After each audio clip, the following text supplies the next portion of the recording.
They call me JD, and I like to tinker, and that's what this channel's largely about.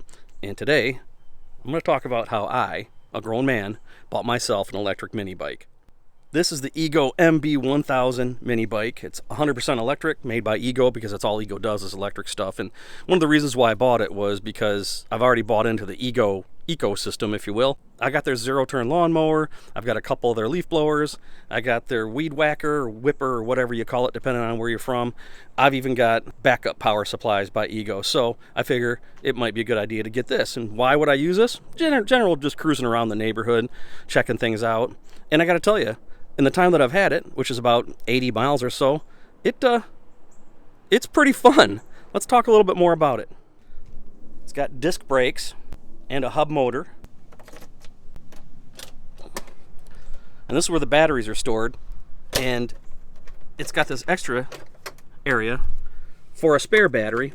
But the sad part is that you can't use it for charging. You can't use it to power the machine. You got to use the ones that are here. That's kind of a bummer, because I was kind of hoping that you could run off 3 batteries, but you can run off 2. And if you only have 1, then you're not going to be able to use the full speed, which is right here.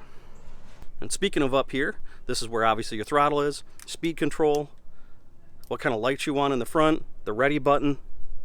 Over here, high beam, low beam, horn. It even has a reverse, which is kind of unique. It's got a digital display here that I'll tell you all about in a little bit.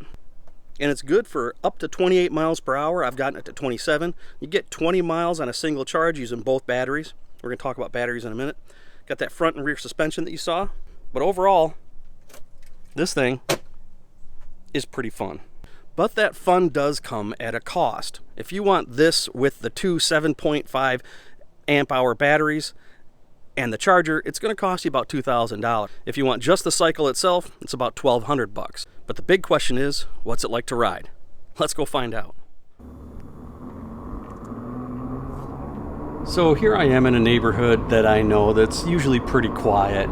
And even though it's not street legal, I'm kind of bending the rules on this. But this neighborhood happens to have a lot of people that ride their golf carts around and such, so I figured it wouldn't hurt too much. Now, while the bike is silent, you can hear those knobby tires, and it makes the ride kind of rough. And I plan to do something about that one day in a future video. And another thing, you can't really see the digital display in this video. The camera isn't picking it up, but it is pretty informative. I'm going to show you a screenshot of what it looks like. And as I mentioned, I can't get it to 28 miles an hour. I've gotten it to 27. I'm a 5'7", 200-pound man. And it gets to 27 miles an hour pretty quick.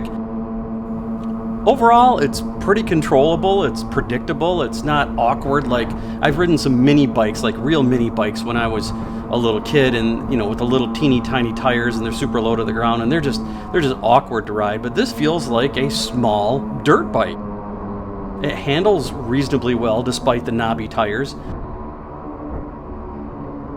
You can get into the corners just a little bit on it, but I didn't want to push it too much.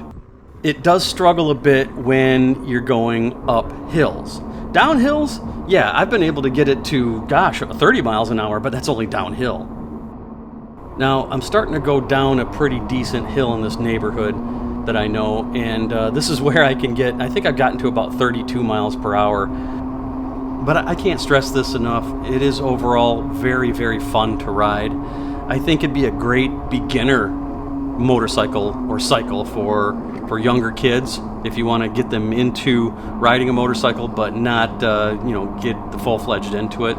They did a pretty good job at bridging the gap between a traditional, very rudimentary mini bike and then an actual motorcycle. And that's just my opinion. Overall, it is a very fun ride. So there you have it. You got an overview of the Ego electric mini bike from an adult. Good for kids, good for adults, and good for a good time overall. I'm pretty happy with it, except for the few minor issues that I mentioned earlier, but those can all be fixed because, as you know, I like to tinker with things, and I'm going to be tinkering with this. I'm going to be modifying this. I'm going to show you some product reviews for accessories and that sort of thing. So if you got an Ego mini bike or you're thinking about getting one, stay tuned to this channel. I got more stuff coming for it. We're going to have some fun together. So for now, JD Tinker out.